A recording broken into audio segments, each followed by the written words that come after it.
सहनावतु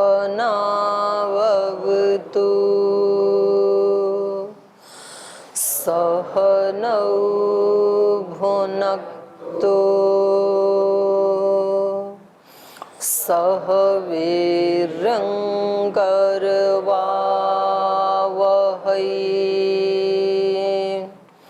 तेजस्विनावधीतमस्तु मा विद्विषावहै।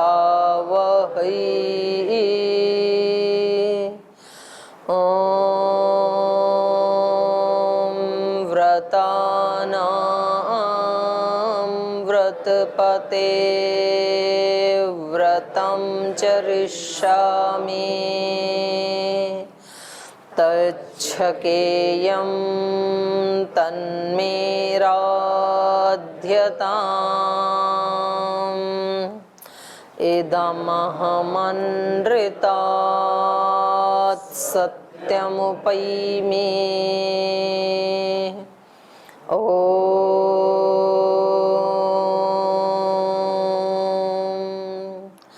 शांति शांति शांति।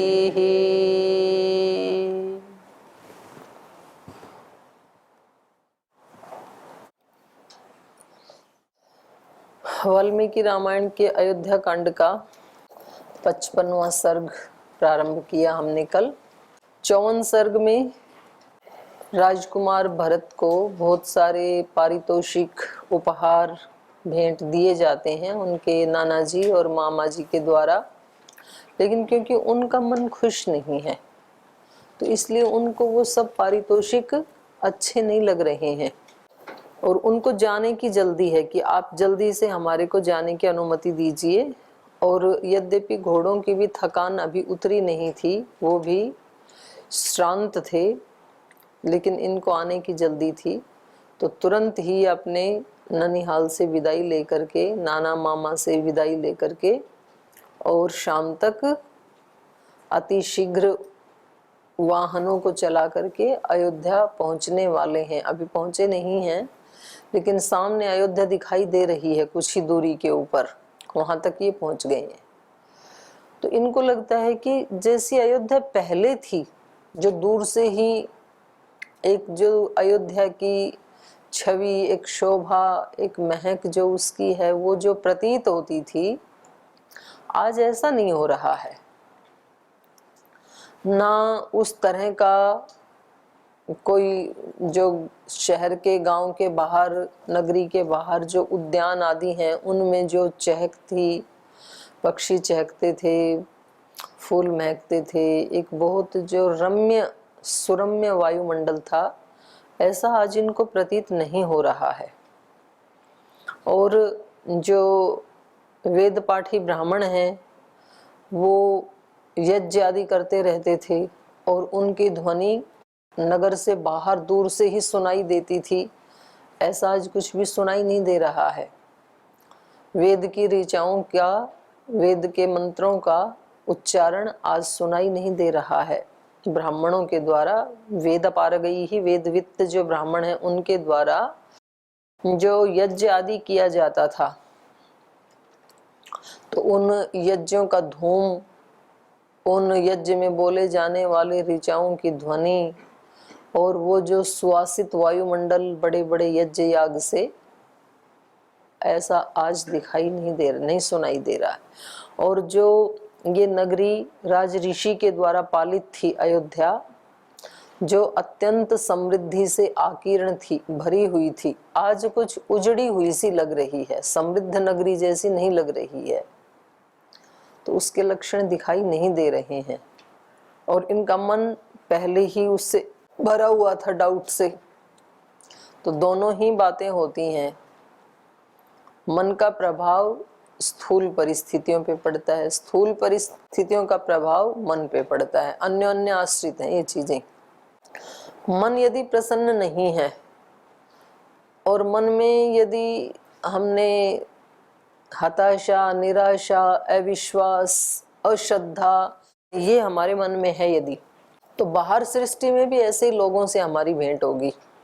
जब हमने पहले ही मन में ये सोच लिया कि हम अंतर्राष्ट्रीय योग दिवस के लिए इन लोगों से मिलने जा रहे हैं, आज मीटिंग कर रहे हैं, लेकिन लगता नहीं कि ऐसी गर्मी में कोई बाहर निकलेगा।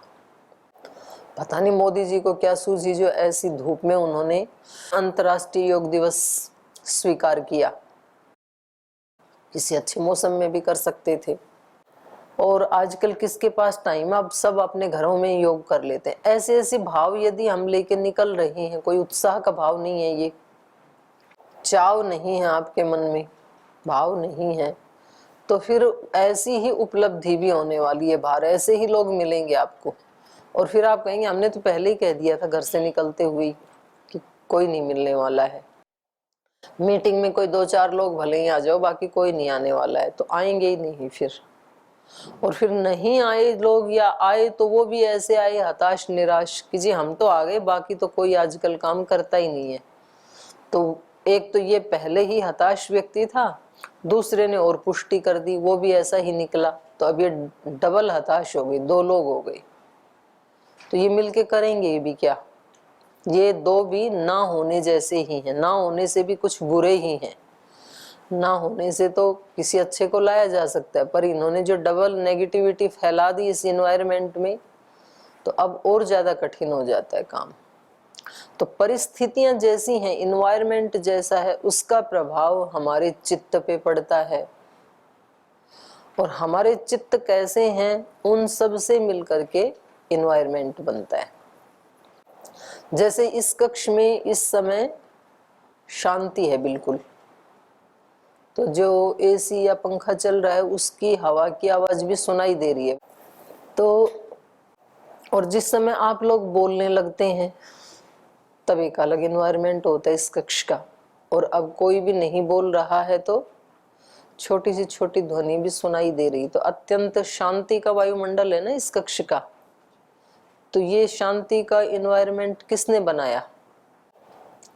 एक एक व्यक्ति ने मिलकर बनाया, किसी ने भी नहीं बनाया। एक एक व्यक्ति अपने आप में शांत हो गया तो पूरा कमरा ही शांत हो गया। और जिस समय ये हॉल कोलाहल से भर जाता है, उसका जिम्मेदार कौन है?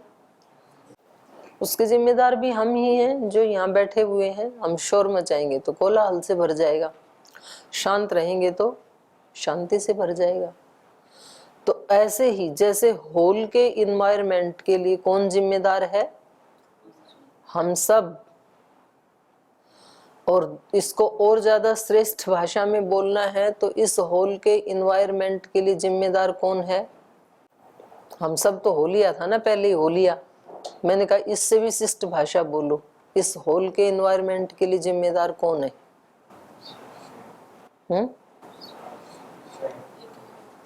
कौन है इसके लिए जिम्मेदार?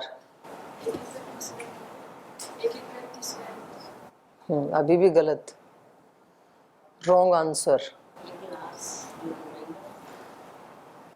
इसके लिए कौन रिस्पॉन्सिबल है? इसके लिए जिम्मेदार कौन है?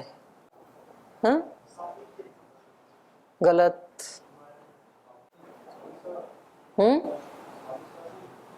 हम सब, ये तो आ गया आंसर, ये तो है ही रामायण। हाँ, पूरा सत्य नहीं है, अर्ध सत्य है।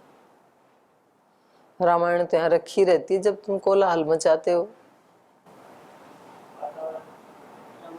वातावरण की बात ही तो पूछ रही हूँ कि ये जो वातावरण है इसके लिए जिम्मेदार कौन? गुरु की उपस्थिति है ही नहीं, रॉन्ग आंसर है। गुरु जी संत कुटीर में है। रामायण का पाठ अर्ध सत्य है, ये अभी शुरू भी नहीं हुआ। Wrong answer. तुम्हारे अहंकार इतने ज्यादा चालाक हैं कि मतलब अपना नाम नहीं ले रहे हैं कि मैं जिम्मेदार हूं। जब आपने कहा कि इस सारे इन्वायरमेंट के लिए हम सब जिम्मेदार हैं, तो मैंने कहा ठीक है, हम सभी जिम्मेदार हैं। पर इससे भी आगे बढ़ करके आंसर क्या है कि इस इन्वायरमेंट के लिए मैं जिम्मेदार हूं। हर व्यक्ति को ये बोलना चाहिए इसके लिए जिम्मेदार कौन है? मैं स्वयं। कोई करे खुद ही स्वयं ही होता है, ये भाषाएं मत बोलो ना। आप बोलो कि मैं जिम्मेदार हूं। जिस समय यहाँ कोलाहल होता है उसके लिए कौन जिम्मेदार है? इस संसार में जो बुराइयां फैल रही हैं उनके लिए कौन जिम्मेदार है? कौन जिम्मेदार है? मैं भी जिम्मेदार हूं, उसमें ये बोलना पड़ेगा। केवल आप जिम्मेदार नहीं है, लेकिन आप उससे अलग भी नहीं है। यहाँ सड़क में खड्डे पड़े हुए हैं, उसके लिए कौन जिम्मेदार है? हम नहीं, गलत। मैं भी। नहीं तो बोलो यहाँ के जो नेता हैं, यहाँ के जो MP हैं, MLA हैं, तो वो बड़े बेकार आदमी हैं, तो इसलिए ये सड़क ऐसी है। कोई अच्छा नेता हो, पर उस नेता को बनाने के लिए कौन जिम्मेदार है? मैं भी जिम्मेदार हूं ना। हम सब जिम्मेदार हैं। इस संसार की, इस गुरुकुल की कैसी परिस्थिति है उसके लिए कौन जिम्मेदार है? उसके लिए हम सब जिम्मेदार हैं। और जब व्यक्ति से अकेले से पूछा जाएगा तो कहेगा कि मैं जिम्मेदार हूं। मैं भी नहीं कहेंगे गुरुकुल में, तो मैं जिम्मेदार हूं मेरे गुरुकुल के लिए। तो फिर आप कभी ये शिकायत नहीं कर सकते हैं कि जी हमारे यहाँ तो हमें तो टाइम ही नहीं मिलता है, हमारे यहाँ तो ध्यान का माहौल ही नहीं है। तो ध्यान का माहौल बनाओ ना। कौन बनाएगा? आप ही जिम्मेदार हैं। नहीं है तो जी हमारे यहाँ तो उपासना का माहौल ही नहीं है, तो नहीं है तो उसके जिम्मेदार आप हैं, कोई दूसरा नहीं है। जी हमारे यहाँ गुरुकुल में तो बहुत सारे लोगों की अटेंडेंस शॉर्ट है, तो जिम्मेदार कौन है? हम सब हैं उसके जिम्मेदार। क्यों बनाया हमने ऐसा इन्वायरमेंट? तो ऐसे ही यहाँ पर हर व्यक्ति जिम्मेदार है। वो जो एक समृद्धि का इन्वायरमेंट था अयोध्या में, एक शांति का, एक सात्विकता का जो इन्वायरमेंट था, वो सब लोगों ने मिलकर के बनाया था अयोध्या का। और अब क्योंकि सब लोग दुखी हैं तो इसलिए दुख का इन्वायरमेंट भी सब लोगों ने मिलकर बना दिया। सब लोग मिलकर के कैसे जीते हैं? मैं ये कह रही थी कि बाहर की परिस्थिति का प्रभाव हमारे चित्त पे पड़ता है और हमारे चित्त का प्रभाव बाहर की परिस्थिति पे पड़ता है। आप सब लोग अपनी अपनी चेतना को ऊंचा उठा लो तो सारा गुरुकुल उच्च चेतना वाला हो जाएगा, क्योंकि आपके चित्त का प्रभाव ही गुरुकुल पे पड़ता है। आप जो पीछे से किसी की निंदा करते हैं, किसी व्यक्ति की या इस स्थान की या अपने सहपाठियों की, वो जो आपका दूषित मन है उसका प्रभाव गुरुकुल के एनवायरनमेंट पे पड़ता है। और गुरुकुल में सब लोगों के चित्त को मिला के जो एनवायरनमेंट बन गया उसका प्रभाव हम सब के चित्त पे पड़ता है। गुरुकुल में सब लोग सात्विक हैं, सब अपने अपने काम को अत्यंत श्रद्धा, भक्ति से, प्रेम से, विनम्रता से, पुरुषार्थ से यदि करते हैं तो एक कमजोर चित्त वाला व्यक्ति भी यदि यहाँ पर आ जाए, दोषपूर्ण चित्त वाला व्यक्ति भी यदि यहाँ आ जाए तो उसको भी ऊपर उठने में बहुत हेल्प मिल जाएगी। तो अनजाने में ही आप किसी आत्मा का कल्याण कर देंगे। एनवायरनमेंट का प्रभाव हमारे चित्त पे पड़ता है, क्योंकि भरत जी का चित्त दुखी है, इसलिए उनको अयोध्या कैसे लगेगी? दुखदाई ही लगने वाली है। और क्योंकि अयोध्या दुखदाई है इसलिए वो भरत जी के मन को दुख ही दे सकती है, सुख दे नहीं सकती है। तो दोनों का दोनों के ऊपर प्रभाव पड़ता है। पर इसमें भी प्रधानता किसकी होती है? प्रधानता हमारे अपने चित्त की होती है। माना कि अयोध्या में बहुत दुख है, लेकिन यदि भरत जी का चित्त खुशियों से भरा हो तो फिर वो दुख वाला इन्वायरमेंट थोड़ा अभिभूत हो जाएगा, उस व्यक्ति को उतना दुख नहीं दे पाएगा। माना कि सारा संसार बहुत दोषों से, बुराइयों से, लोअर चेतना से भरा हुआ है, लेकिन इसी संसार में जो योगी पुरुष हैं वो तो दुखी नहीं होते। तो इसका मतलब है कि उनके चित्त की जो चेतना का स्तर है वो उन्होंने इससे ज्यादा स्ट्रॉन्ग बना लिया, तो फिर ये प्रभाव नहीं डालता है दूषित वायुमंडल उनके चित्त पे। वो अपनी खुशी को बरकरार रख सकते हैं। और बाहर सब जगह खुशी ही खुशी है, लेकिन हमारा चित्त दुखी है। जैसे कि भरत जी के ननिहाल में हुआ, उनके नाना भी खुश हैं, मामा भी खुश हैं, उनको गिफ्ट भी दे रहे हैं, वो तो खुश हैं सब, लेकिन भरत जी का अपना चित्त दुखी है, तो उनको वो सारी खुशियां भी कैसे लग रही हैं? दुखदाई ही लग रही हैं, वो खुशियां नहीं लग रही हैं उनको। तो हमारे चित्त चेतना का प्रभाव बाहर के वायुमंडल पे पड़ता है, और बाहर के वायुमंडल का प्रभाव हमारी चित्त चेतना पे पड़ता है, ये बिल्कुल सत्य है। लेकिन तो भी इसमें दोनों का यदि देखा जाए तो अधिक प्रभाव हमारे चित्त का होता है। हम अपने चित्त को ज्यादा कमजोर या ज्यादा मजबूत बना करके उन परिस्थितियों को अभिभूत कर सकते हैं।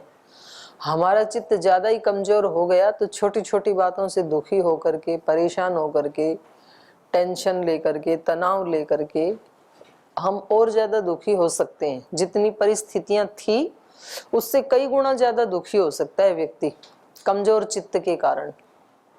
और जितनी दुखदाई परिस्थितियां थी उनसे लेश मात्र भी प्रभावित ना हो या नाम मात्र के लिए ही प्रभाव पड़े, ये भी हो सकता है अपने मजबूत चित्त के कारण, उच्च संस्कारों के कारण। तो जितनी शक्ति, जितनी पावर जिसने, ब्रह्मांड में तो है ही पावर, ईश्वर तो सर्वव्यापक है, वो तो सर्वशक्तिमान है ही, लेकिन हमने कितना वहां से लिया है वो हमारी पावर है।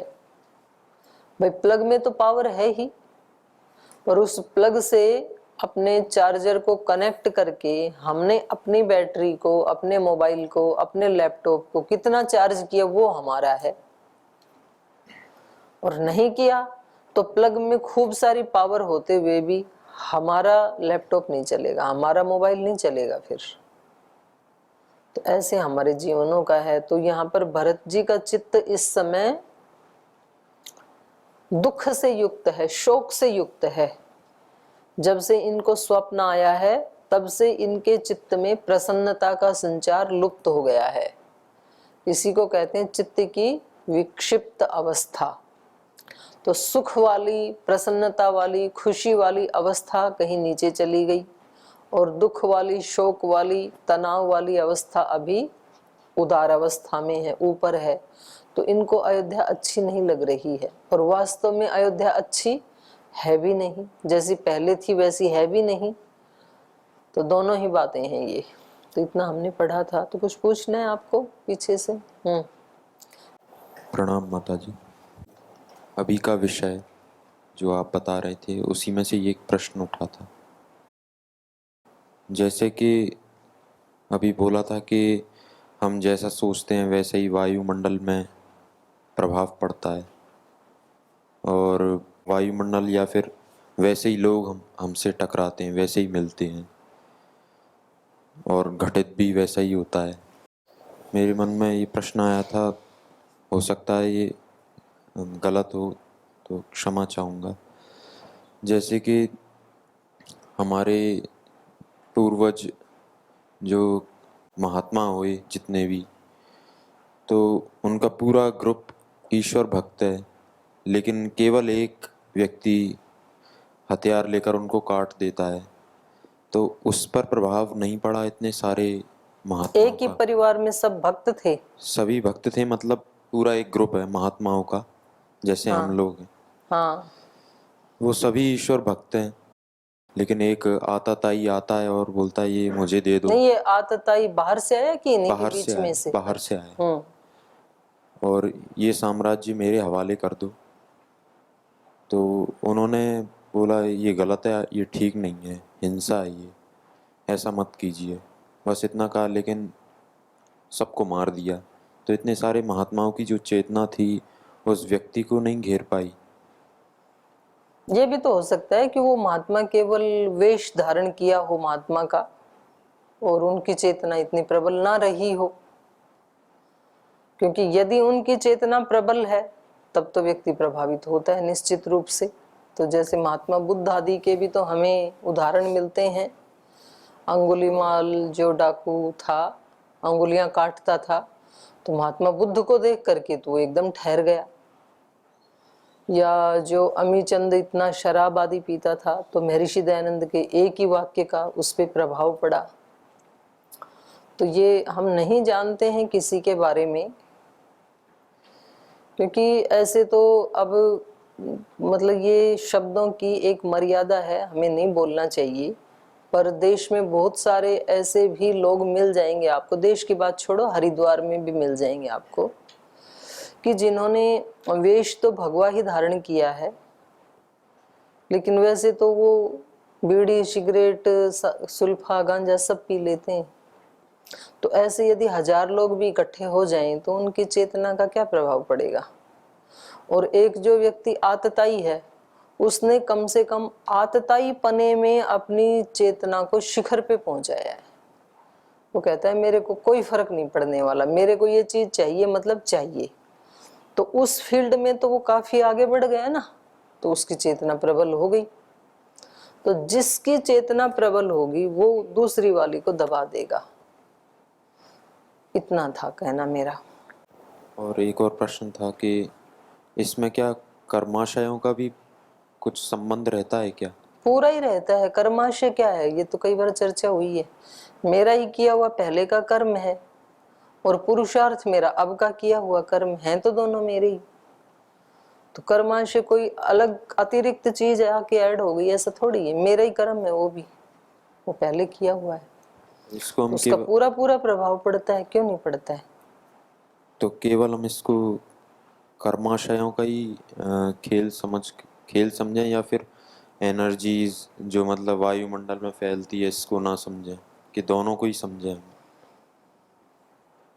नहीं, क्या मतलब कर्माशय के कारण ही एनवायरनमेंट बदल गया, ऐसे कह रहे हैं आप? कि जो मेरे अंदर है मैं वही करूँगा, किसी से कोई प्रभावित नहीं होता है, ऐसा लें? या फिर प्रभावित भी होता है और कर्माशय का भी खेल? नहीं, आपका कर्माशय ऐसा था इसलिए आप इन लोगों के बीच में आए जो यहाँ रह रहे हैं। और जो दूसरा आपका साथी है उसका भी कर्माशय उसी प्रकार का था, आपसे मिलता जुलता ही, इसलिए वो भी यहाँ आया।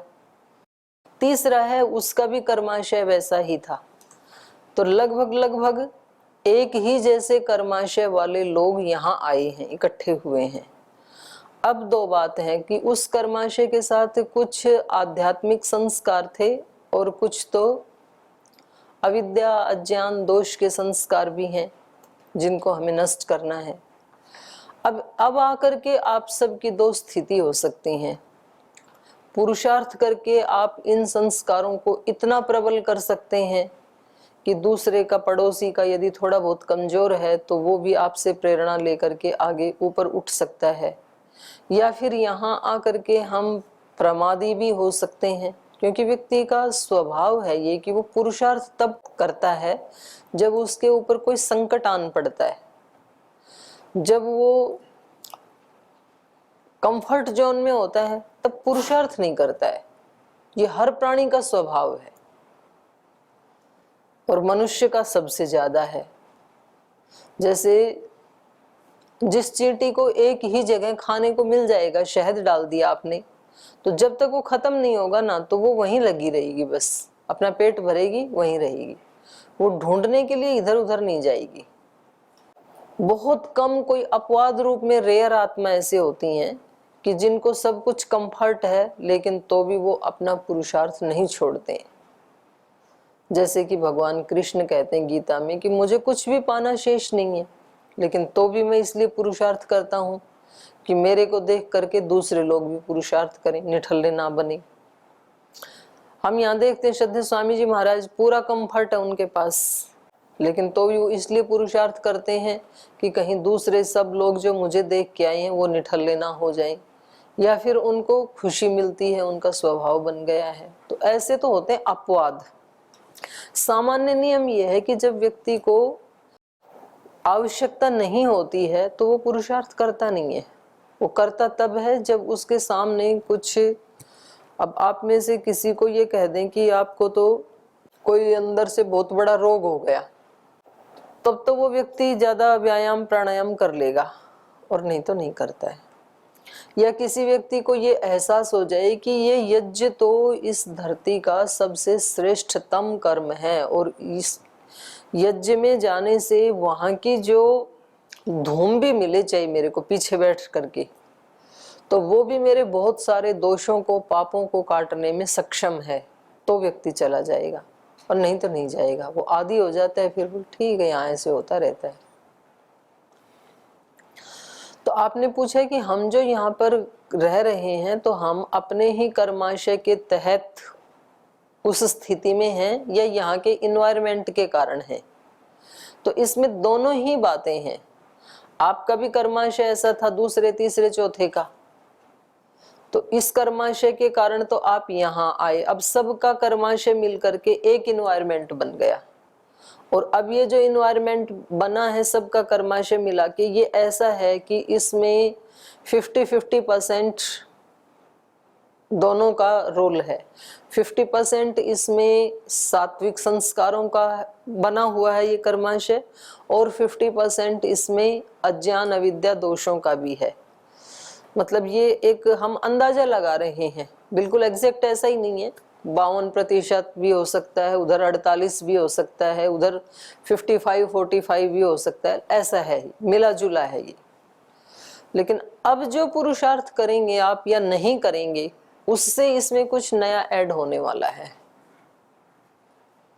तो आप केवल ये नहीं कह सकते हैं कि जी जो हो रहा है वो उस कर्माशय का तो है ही, पर उस कर्माशय को आप चेंज भी तो कर सकते हैं ना, सब मिल करके। और सब मिलके ना करें तो कम से कम मैं अकेली आत्मा तो चेंज कर सकती हूँ ना। एक आत्मा तो इतना ज्यादा चेंज कर सकती है कि पूरे देश को चेंज करके रख दिया। हमारे ही सामने हमारे ही जैसी एक शरीर धारण करने वाली आत्मा ने, जो हम सब की तरह से ही पैदा हुए सामान्य घर में, सामान्य माँ बाप के यहाँ, तो वहां से सीख करके हम ये भी तो सीख सकते हैं कि भाई पूरे देश को नहीं तो कम से कम मैं अपने गुरुकुल को तो चेंज कर ही सकता हूँ। पर वो फिर संकल्प होना चाहिए व्यक्ति का।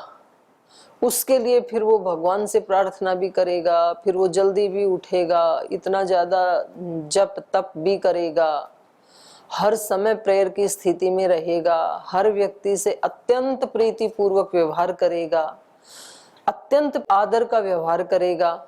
जब आप हर व्यक्ति की, यहाँ जितने भी व्यक्ति बैठे हैं, उन सब के प्रति अपने हृदय में एक भ्रातृत्व भाव को रखेंगे कि ये मेरे ही भाई हैं और इनके साथ मुझे वही व्यवहार करना है जो मैं अपने सगे छोटे या बड़े भाई के साथ व्यवहार करता हूँ।